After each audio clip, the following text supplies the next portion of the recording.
If you want to track your car at all times, for whatever reason, for instance, in the UK, with car crime rising every single month, it is important to have a device that can help you keep track of your vehicle at all times. In this video, I'm going to be talking about such a product. This is the SafeTag Plug 4G. It's a discrete tracker for your car. And in this video, I'm going to go through an unboxing and a review of this product. So this is the box that it comes in. If we just do a quick unboxing of what's actually in the box. On the cover of the box, it gives you pretty much all the information you need and goes through some of the qualities that we're going to go through in this video. Just as a quick summary, it's OBD-II universally compatible. It's got 195 plus countries connected, amazing. 30 seconds location updates and 365 days location history. That is amazing. Also, you can track on computer, on the web, or on an Android or iOS device. So if you've got a phone or a tablet that runs iOS or Android. Okay, so let's open it up. So it's a compact box, as you can see. Okay, let's open it up. You get the device itself. As you can see, it's beautiful, it's very small. We have a nice business card from SafeTag and the all-important instruction manual, as you can see. And here are the QR codes that you can scan that will take you to the Android store or the App Store to download the app. So let's just do that now with my phone. I have an iPhone, so I'm going to click on that. And that takes me to the App Store, as you can see, where I can download the app. Welcome to SafeTag, and then you can register and log in. Now, when you register and log in, you get a free 7-day trial, after which you can go with whatever plan that suits you. So the device itself is plug and play.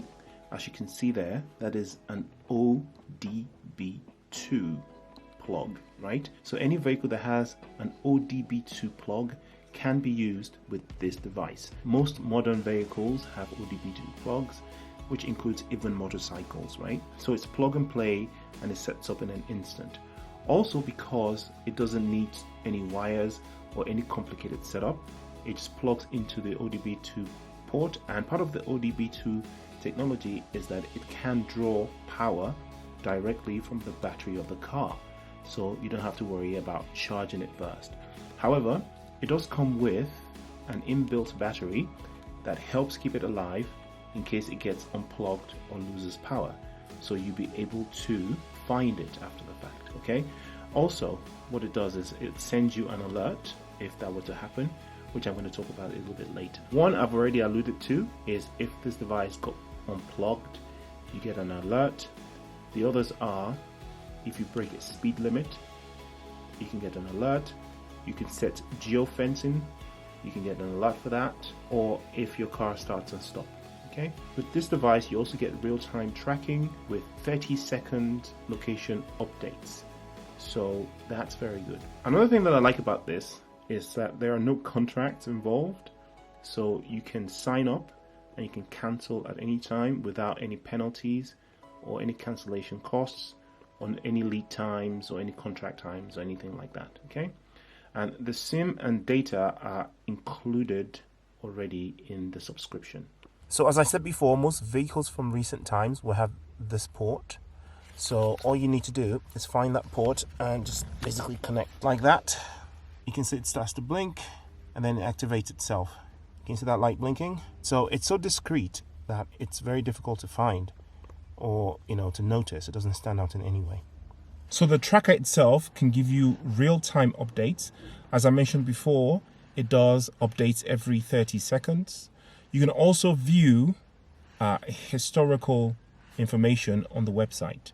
So I'm going to try and drive around and capture a live update.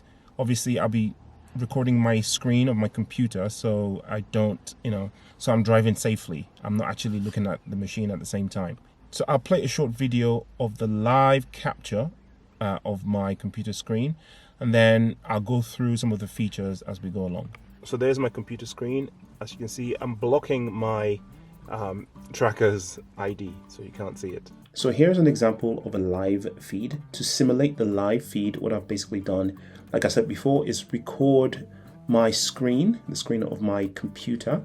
As you can see, the update is happening once every 30 seconds.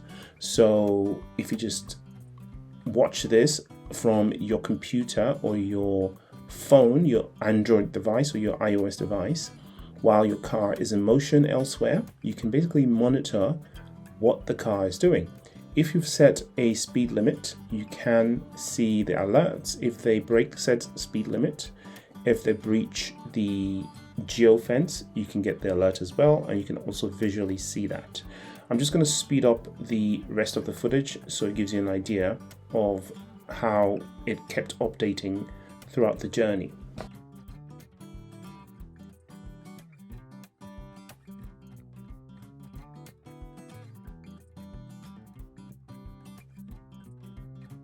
So I've arrived at the destination and I managed to capture my screen for you.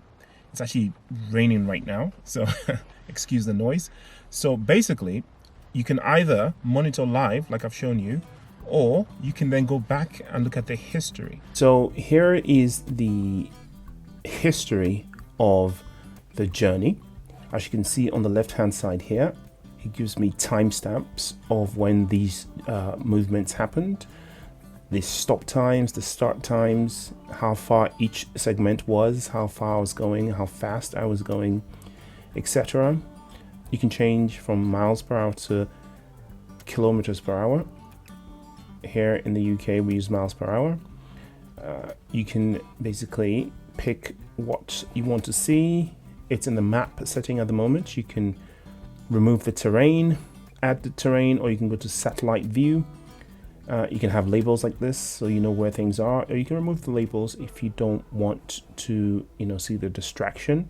You can zoom in and out, you can go full screen, etc. Let me just close this. If I just play the journey for you, it gives you an idea of what you can have. See, it just plays the journey, and you can see the bits where I was going faster because there wasn't any traffic. You can see the bits where I turn into those side roads, and you can actually zoom in for a more detailed look. As you can see, you can also do a 3D. You can go all the way in. Okay, so that's quite magnificent. I'll just stop that for now. You can also just export the data so that you can review that offline. As you can see, I've removed it, but if you look, the light is still glowing, which means it's still transmitting, even though it's now removed from the port, because it's got a backup battery. And at this point, it would have sent me an alert saying that this device has been removed from the port, and obviously including the location where it's been removed and where it is. So I have until the battery runs out to either find the tracker or find the car itself. If somebody else is in the car, you can monitor what's happening with the car from home, right? Or from any device, from your phone, from your computer. If they drive too fast and exceed the speed limit, you get an alert. If they go outside a pre-existing geofence that you've set, you get notified. If they remove the product from the car, as in if it's unplugged from your OBD-II port, you get an alert. You can get an alert from when they start from a previous stop position, or when they stop from a previous start position, you get an alert. So it's very, very handy to give you immediate detection of what your car is doing. All right, for this final part, I'm just going to show you how you can set some of these options that I mentioned before. As you can see, that is my tracker. You can set a geofence. When you click that, it gives you a map, and you can draw a line around where you want your car to remain within. If it goes outside that boundary, then you get an alert. You can set a speed limit. You can literally just set the speed limit to whatever you want. Obviously, you want to make that reasonable. You don't want to set it to like 10 miles an hour and then they can't drive anywhere. You can select an icon for your tracker. At the moment, mine is set to the default, which is that one there, but you can pick any one of these icons. You can set a color, obviously, because obviously with this app, you can add various trackers. You can add more than one tracker and you can track them all on the same app. So you might want to add different icons and then locate different colors so that you can visually identify your tracker. Okay, you have these options here. You can turn this account on and off for the alerts. There you have the tamper alert, and there you have the movement alert. The tamper alert is for if somebody were to remove your device, your tracker, from the OBD-II port, and the movement is to notify you when the car starts and stops. Depending on what type of tracker that you have, because they do offer different types of tracker that you can buy on their website. Mine is the SafeTag Plug 4G, like I said before, and all of these trackers are covered in all of the plans, and the plans can be Europe Basic, Europe Extended, Global Basic, or Global Extended, and for each there are different types of pay plans, and you can get as low as $5.99 at the point of making this video per month. So it's reliable. It's also without any contract, so you can cancel at any time. There's no lead time, there's no contract, there's no cancellation fee or any of those things. Check out their website or look them up on Amazon to grab one of these trackers if you're interested. Thank you very much for watching this review, and I will see you in the next video. Peace.